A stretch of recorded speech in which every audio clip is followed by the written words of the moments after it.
I am audible? Yes sir. Signal आ रहा है? Yes sir. खूब गौर से देखिए, रोटेशन मैकेनिक्स में पढ़ा रहा था, दिख रहा है? Yes sir. रोटेशन मैकेनिक्स मैंने स्टार्ट किया था, 2-3 क्लास का वीडियो मैंने लिया था, 2-3 क्लास मैंने आपको लिया था, वीडियो भी आपको दिया था 2-3 क्लास का। आज के इस शॉर्ट वीडियो में मैं सिर्फ आपको रोटेशन मैकेनिक्स की एक छोटी सी बात बताऊंगा, जिसको कहते हैं law of conservation of angular momentum और law of conservation of angular momentum and its practical application. Law of conservation of angular momentum and its practical application, एक बात, दो बातें, एक तो हो गया law of conservation of angular momentum और फिर उसका प्रैक्टिकल एप्लीकेशंस, और तीसरी बात moment of inertia of some regular figures. ये 3 बात अगर आप इस वीडियो में समझा देता हूँ तो ये क्लास हमारा सफल हो गया, ठीक है ना? रोटेशन मैकेनिक्स की शुरुआत मैंने 3-4 दिन पहले की थी, 3 दिन पहले, शायद 3 दिन पहले की थी। सबसे पहले मैं क्लास में आया तो मैंने आपको रिजिड बॉडी के बारे में बताया कि रिजिड बॉडी क्या होता है। एक रिकैप दे रहा हूँ मैं बातों का, एक रिकैप दे रहा हूँ। रिजिड बॉडी क्या होता है ये बढ़िया समझाया। उसके बाद मैंने आपको टाइप्स ऑफ मोशन बताया, 3 तरह के मोशन है, pure rotation, pure translation, combination of translation and rotation, ठीक है। उसके बाद थर्ड जो मैंने आपको पढ़ाया, थर्ड बात मैंने आपको जो बताई वो concept of centre of mass and centre of gravity समझाया, और ये भी बताया कि कब सेंटर ऑफ मास और सेंटर ऑफ ग्रेविटी ऑडिबल हो रहा है। Yes sir. कब centre of mass centre of gravity एक पॉइंट पे होते हैं और कब नहीं होते हैं, उसके एग्जांपल्स दिया आपको, 3 बातें बताई, ठीक है। उसके बाद मैंने आपको कॉन्सेप्ट ऑफ टॉर्क दिया।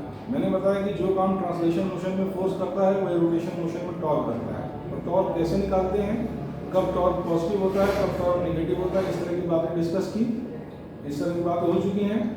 और उसके बाद मैंने आपको लॉज ऑफ रोटेशन मोशन बताया, जैसे ट्रांसलेशन मोशन के लॉज हैं, 3 लॉज हैं, एग्जैक्टली वैसे ही जो है रोटेशन मोशन के लॉज हैं। वहाँ फोर्स होगा तो यहाँ टॉर्क हो जाएगा, ठीक है ना।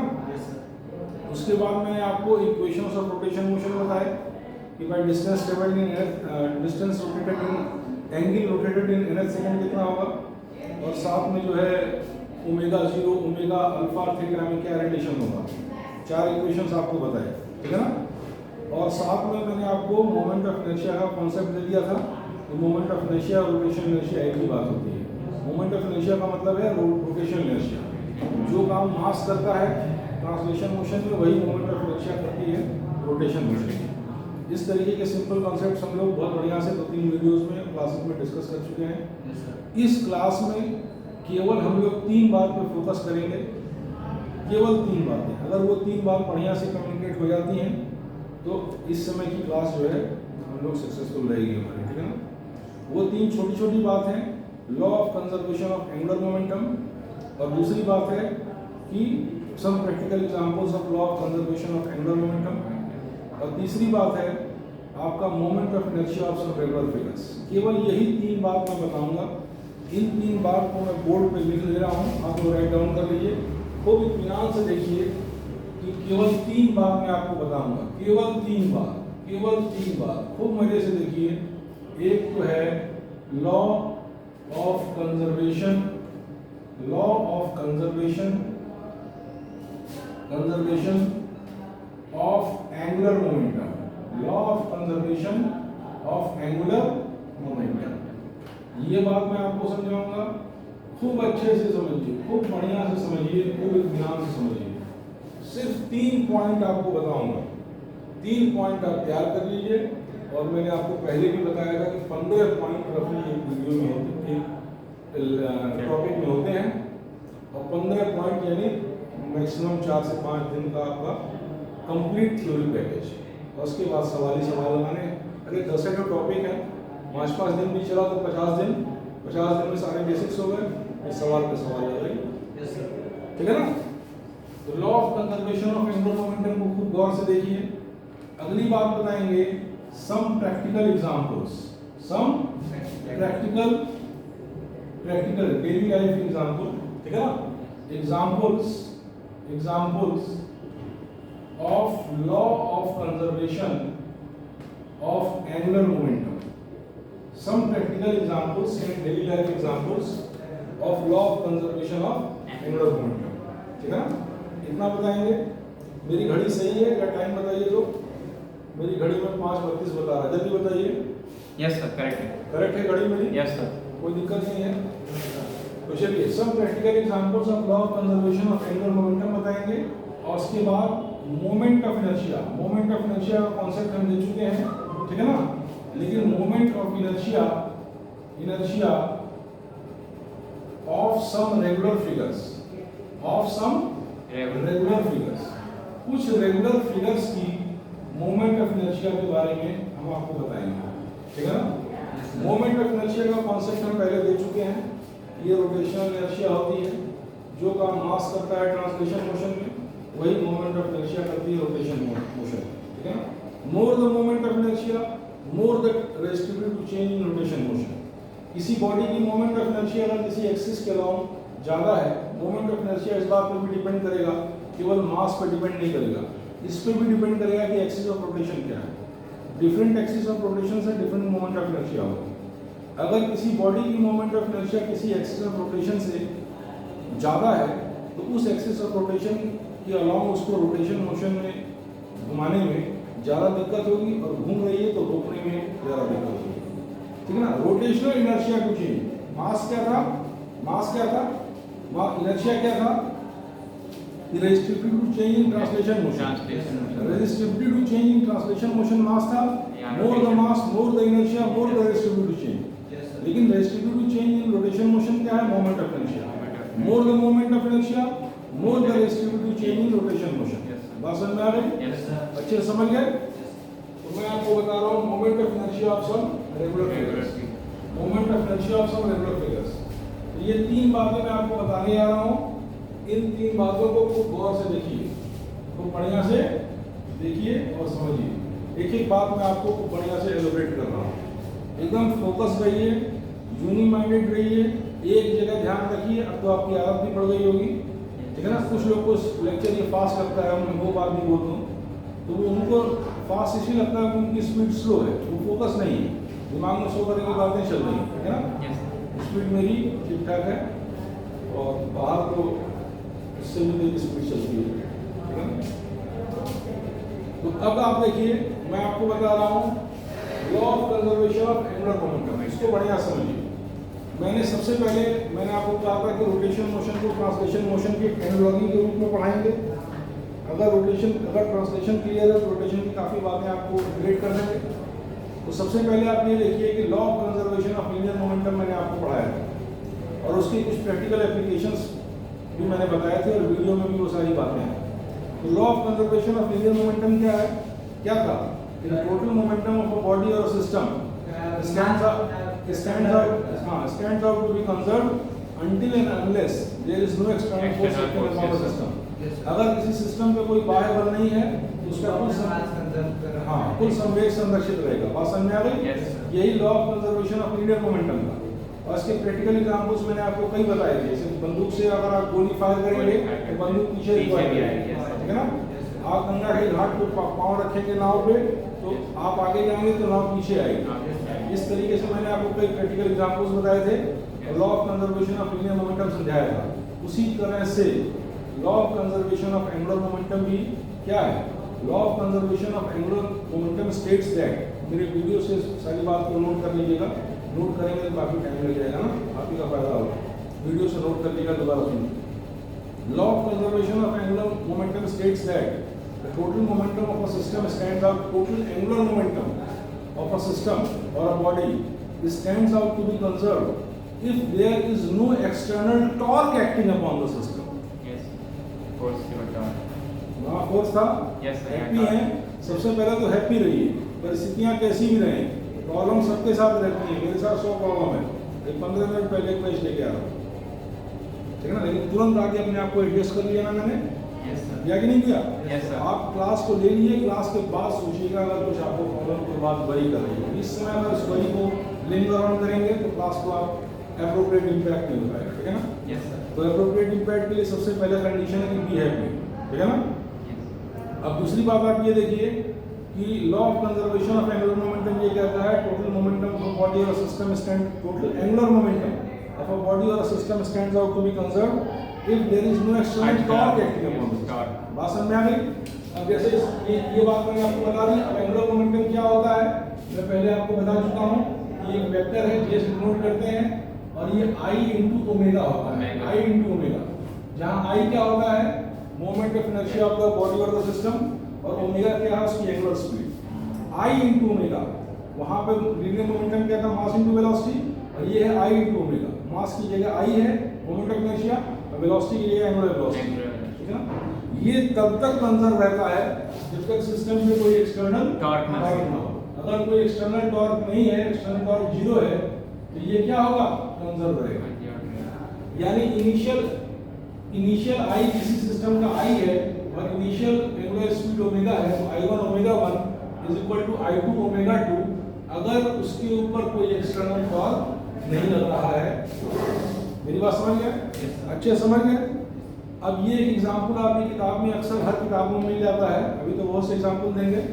अब मैं आपको कुछ प्रैक्टिकल एग्जांपल्स देने जा रहा हूँ। अब क्या देने जा रहा हूँ, practical conservation of angular momentum के कुछ प्रैक्टिकल एग्जांपल्स। तो बहुत से एग्जांपल्स हैं, तो गौर से देखिए। अगर इतने पर भी आप वीडियो कट हो जाता है तो भी कोई बात नहीं, इतने पर भी क्लास हो रहा है तो कोई बात नहीं, अभी 7-8 मिनट है क्लास में, तो इतने पर भी हो जाता है तो कोई बात नहीं, ठीक। डाउट्स हो तो देखिए, तो ध्यान से देखिए, इधर देखिए मेरी ओर देखिए, कुछ प्रैक्टिकल एग्जांपल्स बता रहा है। आपकी बुक्स में भी दिया हुआ, एनसीईआरटी में भी हर किताबों में एग्जांपल होता ही है। एक लड़की है, एक रोटेटिंग डिस्क पे खड़ी है, एक डिस्क है ये रोटेटिंग है, एक रोटेटिंग डिस्क पे एक लड़की खड़ी है और अपने हाथ को ऐसे स्ट्रेच किए, अपने हाथ को ऐसे स्ट्रेच किए, और उसके दोनों हाथों में डंबल है। मान लीजिए यहाँ पे 2.5 किलो का डंबल है, यहाँ पे 2.5 किलो का डंबल है, और वो ऐसे ऐसे रोटेट कर रही है। कैसे रोटेट कर रही है, ऐसे ऐसे रोटेट कर रही है। मान लीजिए कोई लड़की ऐसे ऐसे रोटेटिंग डिस्क पे रोटेट कर रही है, ठीक है ना। तो उस लड़की का मोमेंट ऑफ इनर्शिया क्या होगा, अगर इसको एक्सिस ऑफ रोटेशन मानिए, अगर इसको एक्सिस ऑफ रोटेशन मानिए, उसका मोमेंट ऑफ इनर्शिया होगा mr स्क्वायर, ठीक है ना। इन मासेस का तो m इनटू ये हाथ का लेंथ स्क्वायर, इस मास का ये m इनटू हाथ का लेंथ का स्क्वायर, इसको एक्सिस ऑफ रोटेशन मानिए तो, और उसकी बॉडी जो है उसका भी मोमेंट ऑफ इनर्शिया होगा, उसकी बॉडी जो होगी उसका भी मोमेंट ऑफ इनर्शिया होगा, उसका भी मास डिस्ट्रीब्यूशन है, ठीक है। अब अगर आपसे ये पूछ लिया जाए कि उसको रोटेटिंग डिस्क पे अपनी स्पीड को कम या ज्यादा करना है, रोटेटिंग डिस्क पे अपनी स्पीड को कम या ज्यादा करना है, मतलब स्पीड कम करना है या स्पीड ज्यादा करना है, लेकिन कोई एक्सटर्नल फोर्स या टॉर्क नहीं लगाना है। बिना किसी एक्सटर्नल फोर्स या टॉर्क को लगाए हुए कैसे वो अपनी स्पीड को कम या ज्यादा कर सकती है, एंगुलर स्पीड से मेरा मतलब है, रोटेशन मोशन में एंगुलर स्पीड से कैसे कर सकती है। देखिए हम बता रहे हैं, अगर उसने ऐसे सिकोड़ दिया, अगर इसने ऐसे अपने हाथ को सिकोड़ दिया, डंबल पास आ गया, डंबल पास आ गया, एक्सिस ऑफ रोटेशन ये है, एक्सिस ऑफ रोटेशन ये है मोटा मोटा, उस पे वेट पर मोटी मोटा। तो जब इसको ऐसे कर दिया आपने तो क्या होगा ये मास पास आ गया, यस सर, और मास तो वही रहा, लेकिन ये r कम हो गया, r कम हो गया तो मोमेंट ऑफ इनर्शिया कम हो गया, कम हो गया, और अगर मोमेंट ऑफ इनर्शिया कम हो गई तो एंगुलर स्पीड बढ़ जाएगी, बढ़ जाएगी, एंगुलर स्पीड बढ़ जाएगी, क्योंकि सिस्टम में कोई एक्सटर्नल टॉर्क नहीं है। जो भी टॉर्क, जो भी फोर्स लग रहा है वो क्या है, internal force of the system है। जो भी फोर्सेस लग रहे हैं internal force of the system है, और इंटरनल फोर्सेस से, इंटरनल टॉर्क से सिस्टम का एंगुलर मोमेंटम चेंज नहीं होता, वो कंजर्व रहता है, ठीक है ना।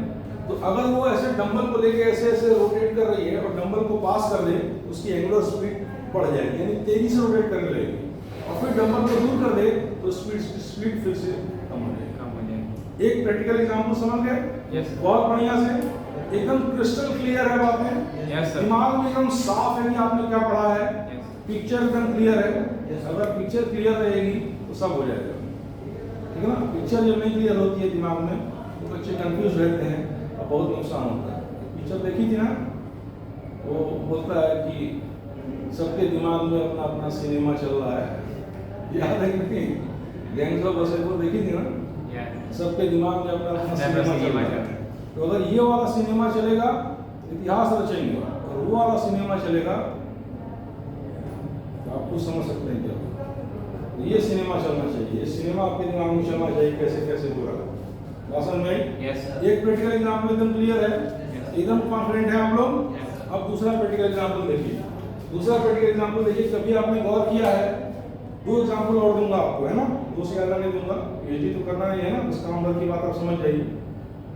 Law of conservation of angular momentum समझा दिए, प्रैक्टिकल एग्जांपल एक दे दिए, 2 और दे रहे हैं, और पीरियड अगर सर आ जाएंगे तो पीरियड खत्म कर दिया जाएगा। 2 और समझिए, आपने कभी गौर से देखा है किसी ड्राइवर को ओलंपिक्स में या किसी गेम में जो पानी में डाइव करते हैं, जो पानी में डाइव करते हैं, देखा है?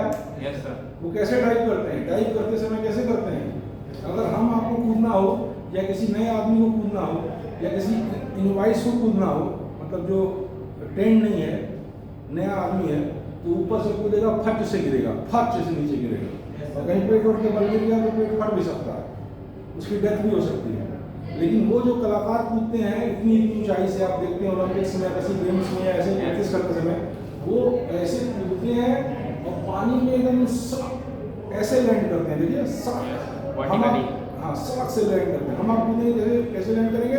फटाक। हम आप कूद जाए तो फटाक से आवाज करेंगे और कहीं दाएं बाएं पड़ गए तो डेथ भी हो सकती है, फट भी सकता है पेट। लेकिन वो कलाकार जो कूदते हैं ऊंचाई से पानी में, डाइवर्स जो होते हैं, प्रोफेशनल डाइवर्स, वो जब कूदते हैं तो गुड़प ऐसे आवाज आती है, कितनी स्मूथ आवाज आती है। वो भी एक कला है, वो भी एक कला है। Law of conservation of angular momentum पे बेस्ड है।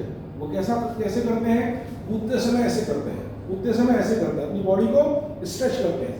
स्ट्रेच करते हैं तो मान लीजिए इसके अलाउंग रोटेट करना है, ये एक्सिस ऑफ रोटेशन है, मान लीजिए तो उनकी मोमेंट ऑफ इनर्शिया ज़्यादा हो गई, और जैसे वो कूदते हैं, कूदते ही अपने आप को कर्व कर लेता है। मजा आ रहा है ना? फिजिक्स को उस तरह से ना पढ़िए, उस तरह से ना पढ़िए किताबों में, उसको किताबों से निकाल कर पढ़िए, उसको हवा में देखिए। हमको तो हवा में फिजिक्स दिखती है, हम तो इसी कमरे में बताइए तो कई जगह आपको फिजिक्स से फिजिक्स दिखाना, और वो आप भी कर सकते हैं, हम कर सकते हैं तो आप भी कर सकते हैं। ठीक है ना? कोई बहुत बड़ी बात नहीं, बस को विजुलाइज करिए, बढ़िया से अंडरस्टैंड करिए। तो पहले ऐसे करते हैं, ऐसे करके नहीं कूदते हैं। हम आप कूदेंगे पहले से कूदेंगे, और कहते हैं स्ट्रेच करते हैं, वो खूब स्ट्रेच करते हैं। स्ट्रेच करने से उनकी मोमेंट ऑफ इनर्शिया बढ़ गई, मोमेंट ऑफ इनर्शिया बढ़ गई। जब वो कूदते हैं तो कूदते ही अपने आप को कर्व कर लेते हैं, गोल कर लेते हैं। कूदते ही क्या करते हैं? गोल कर लेते हैं। तो मोमेंट ऑफ इनर्शिया कम हो गई तो एंगुलर स्पीड बढ़ गई। एक्सटर्नल टॉर्क तो है नहीं सिस्टम पे कोई एक्सटर्नल फोर्स, एक्सटर्नल टॉर्क तो है नहीं, उनके और अर्थ के सिस्टम में एक्सटर्नल फोर्स और टॉर्क तो है नहीं। तो जैसे कूदते हैं अपने आप को कर्व कर लेते हैं, तो कर्व करने की वजह से क्या मोमेंट ऑफ इनर्शिया घट गई, एक्सटर्नल टॉर्क है नहीं, ओमेगा बढ़ जाता है। तो कई बार ऐसे समरसॉल्ट मारते हैं, कई बार ऐसे गोल गोल गोल गोल गोल। और जब पानी में गिरने वाले होते हैं तब अगर उसी स्पीड से गिरे, जिस स्पीड से वो ऐसे करके वो जाते हैं, अगर उसी स्पीड से पानी में गिर जाए तो हाथ पैर से टूट जाएगा, छिपा जाएंगे।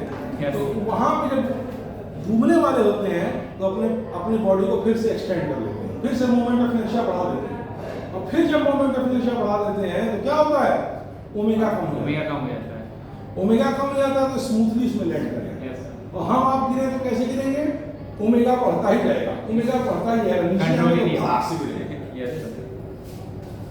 और दिक्कत आएगी। इस कलाकारी से law of conservation of angular momentum के प्रिंसिपल को इस्तेमाल करते हुए वो बड़े स्मूथली लैंड कर जाते हैं। दो एग्जांपल क्लियर है? Yes sir. एकदम मजा आ रहा है? Yes sir. बोझ नहीं लग रहा है?